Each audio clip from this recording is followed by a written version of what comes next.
आपकी खुशी। सरवर बारी साहब हमारे साथ होंगे। सरवर साहब बहुत शुक्रिया वक्त देने के लिए। मैं सरवर साहब आपके से ज्यादा मेरे जरा दोस्त खुश हैं, मैं चाहता हूँ पहले इनकी खुशी पे एक एक कमेंट ले लूँ सर। सीनियर साहब ही हैदर साहब सर बहुत खुश हो तुसी। नहीं, मैं खुश क्यों कि कल सरवर बारी साहब ने मैंने इनको सुन रहा था कार्रवाई सारी सुन तो लेना। सरवर बारी साहब ने कल कहा कि टर्नआउट बहुत अच्छा होगा, और मेरा ये उस वक्त से मैं कन्विंस था कि अगर बाकायदा जो टर्नआउट जो इनके सर्वे के मुताबिक टर्नआउट होना था और वो अगर हो जाता है तो मुझे मालूम था कि 15-16 सीटें पीटीआई निकाल जाएगी टर्नआउट की वजह से। मैं टर्नआउट की वजह से कन्विंस था। और फिर दूसरी जो चीज थी कि मैं इस बात पे और भी कन्विंस था कि अगर जो इल्जामात पीटीआई लगाती आई है कि एक्स वाई और जी जो एक्स वाई हैदर साहब आज तुसी एनालिस्ट हो सर, एंकर नहीं हो, एंकर मैं हां। माय क्वेश्चन इज कि तुसी खुश बड़े हो सर, ਇਹਦਾ जवाब दो। तुसी गाली पुटे बदले। देखिए बात ये है कि अवाम का वोट ने आज एस्टैब्लिश कर दिया कि वोट में ताकत है। आप देखें पंजाब हुकूमत की पूरी मशीनरी इन्वॉल्व रही। आज आपने देख लिया शहबाज गिल साहब को बिला वजह अरेस्ट कर लिया कि जी उनके लेफ्ट राइट पे कोई असला उठाए लोग फिर रहे थे और उनके पास से कुछ नहीं निकला, लेकिन इसके बावजूद उनको अरेस्ट कर लिया। अच्छा असला था उनके पास, वो लोग थे उनके साथ। नहीं लोग थे उनके साथ होंगे, उनके कोई गार्ड होंगे यकीनन। आप मतलब कोई भी है वो जितने मतलब ऐसन वो फोटो भी दिखा दो, ऐसन फोटो दिखा दो अगर शहबाज गिल का पड़ा है जी। कंटिन्यू। नहीं तो बात यह है कि सब मशीनरी इस्तेमाल हो रही थी और इल्जामात भी लगाए जा रहे थे पीटीआई की तरफ से कि जी किस तरह इंजीनियर करने की कोशिश की जा रही है। और उसके बावजूद अगर अवाम का वोट ने जो रिजल्ट हमें दिखाया है, अगर 17 नहीं तो 16 तो डेफिनेटली मेरे ख्याल में पाकिस्तान तहरीक इंसाफ सीटें ले ही जाएगी। और एक इंडिपेंडेंट भी कंफर्म हुआ है कि वो भी बहुत मार्जिन से लीड ले रहा है, वो भी कंफर्म है। तो टेक्निकली तो फिर सीटें बचती हैं 2 या 3 शायद। 2 पे तो सक्सेसफुल हो गए नहीं। अच्छा ठीक है, बिल्कुल सही। जो पीटीआई है ना, मैं इस बात पे खुशी देखें ये खुशी इस बात की है कि हमें सही मानों में वोट जो है वो उसकी ताकत आज नजर आई है, वोट को अवाम की ताकत नजर आई है। अलीना शिगरी साहबा बड़े साफी कमेंट भी कर रहे हैं, ट्वीट भी कर रहे हैं, वोट को इज्जत दो, वोट को इज्जत मिल गई, अवाम का की जो राय है वो उस बड़ी मोहतरम है। क्या हुआ, क्या ये वाकई इसी तरह का नतीजा की तवक्को हम सब कर रहे थे?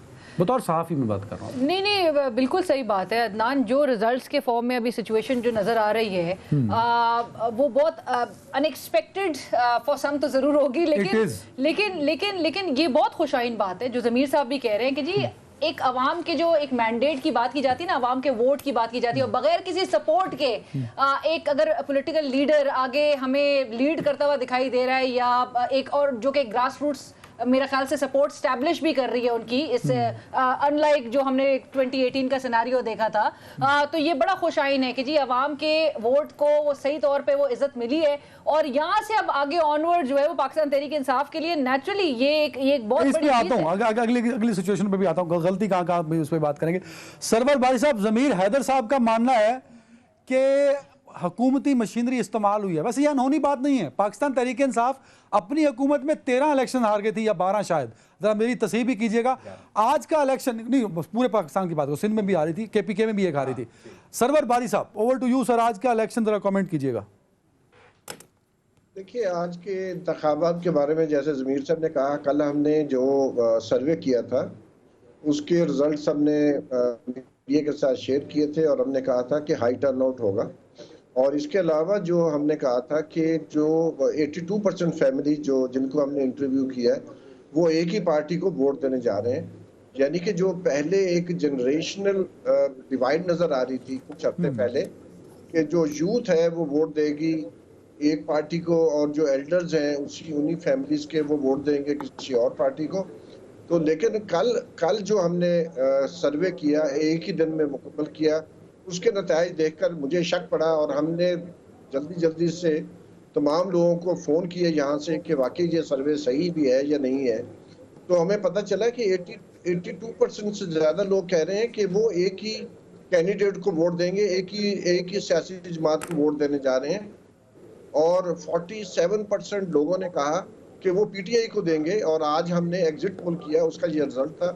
तो मैंने जब ये रिजल्ट आने शुरू किए हुए तो मैंने देखा कि तकरीबन वही टर्न आउट है जो हम कह रहे थे, और हाई टर्न आउट है। इसी तरह जो पीटीआई की जो बढ़तरी नजर आ रही थी बहुत शुरू में, पहले 2 घंटों में हमने सोचा कि ये हमारा जो सर्वे है वो काफी जो है हकीकत के करीब है।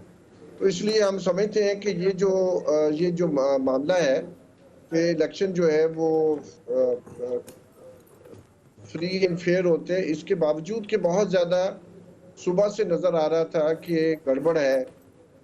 जैसे कि अली अमीन गंडापुर को रोक दिया गया, गुज्जर साहब को कश्मीर से रोक दिया गया। तो बहुत सारे लोगों के साथ जो ये हो रहा था, जो कि पाकिस्तान की तारीख में कि पहले कभी किसी इलेक्शन में नहीं हुआ कि आप दूसरे सूबों के जो लीडर है उनको ना आने दें। यहाँ पर तो ये भी रवायत रही है कि दूसरे सूबों के लोग जो है वो पंजाब में आके इलेक्शन लड़ते रहे हैं। तो इलेक्शन कमीशन ने भी इसके ऊपर कोई नोटिस नहीं लिया। तो हमारा ख्याल था कि जो पॉपुलर जो सेंटीमेंट्स हैं उसको गालिबन जो है वो टेम्पर करने की भरपूर कोशिश हो रही है। बिल्कुल सही है। इसके बावजूद कई अनहोने काम हुए हैं, अनहोने काम। जमीर साहब जरा मुझे तस्वीर भी कीजिएगा सर। अनहोनी तो हम पढ़ते हैं, अनहोनी की जमा क्या होगी, क्योंकि बहुत सारा मामला अनहोने हुए हैं इस सारे चैप्टर में। एक तो ये बताइएगा, हमेशा हम कहते हैं कहीं ना कहीं गलती होती है जहां आपको शिकस्त होती है। नून लीग जितनी कॉन्फिडेंट थी और जिस तरह वो जलसे कर रही थी, मरियम साहिबा बाहर निकली, हर तरफ हुआ क्या, कहाँ गलती हो गई नून लीग से कि इस तरह जो अलीना कह रही थी, बात तो यही है कि ये तो हम तवक्को नहीं कर रहे थे, ना नून लीग तवक्को कर रही थी कि ऐसा सब कुछ होगा। देखें, एक चीज़ तो ये कि जो मरीम नवाज साहिबा के जलसे इमरान खान साहब के जलसे मुकाबले में हल्के थे, ये अब कोई माने या ना माने, लेकिन और देर से पिकअप हल्के थे और उन्होंने मोमेंटम भी देर से पिकअप किया। ठीक है। दूसरी चीज़ ये हुई कि जब हमजा शहबाज साहब का वो जो लाहौर हाई कोर्ट का फैसला आया, तो मेरी नज़र में maybe I may be wrong, लेकिन मेरा ख्याल है कि अगर हमजा शहबाज उस वक़्त मतलब चीफ मिनिस्टरशिप छोड़ देते और खुद भी कैंपेन का हिस्सा होते तो शायद कुछ थोड़ा सा फर्क पड़ जाता। अब यहाँ पे मरियम नवाज साहब, ये बात इसमें थोड़ा सा ऐड कीजिएगा। हम देख रहे हैं पिछले 6 से 7 साल में हमजा तो नजर नहीं आ रहे कि कहीं भी पॉलिटिकल कैंपेन में, मरियम ही नजर आ रही हैं। अगर आप 2008 के बाद की पॉलिटिक्स देखते हैं तो फायदा किसको हुआ? डॉन लीग से लेके टिल डेट फायदा किसको हुआ? मरियम नवाज साहिबा ही लीड कर रही है ना सारी जगह कैंपेन, सारी बयानबाजी, नैरेटिव, सोशल मीडिया, जलसे, जुलूस और बड़ी सख्त लैंग्वेज। आप जहां भी गिलगित बल्तिस्तान के इलेक्शंस में भी आपने देख लिया था कि मरियम साहिबा बहुत एक्टिव रही, सब जो। तो फायदा किसको हुआ?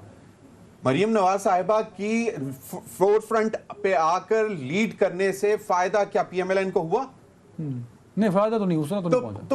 तो फिर चीजों को जो है ना, इनको मतलब जिस तरह आज उन्होंने अब कहा है कि इंट्रोस्पेक्टिव होना चाहिए, देखना चाहिए कि जी कहाँ गलती, इंट्रोस्पेक्शन का हमें टाइम मिलेगा कि हमें अब देखना चाहिए। ये भी अनप्रेसिडेंटेड है वैसे। हाँ, कि शिकस्त तस्लीम हो रही है हर जगह, खुश दिली से तस्लीम की। बात यह है कि इल्जाम किस पे लगाते, किस पे लगाते? सेंटर में जो है वो चचा बैठे हुए प्राइम मिनिस्टर, पंजाब के चीफ मिनिस्टर, ये बात भी ठीक है ना, ये बात भी सही है बेटे थे कि उनके पास ऑप्शन क्या है, ऑप्शन क्या है? अगर शिकस्त तस्लीम ना करें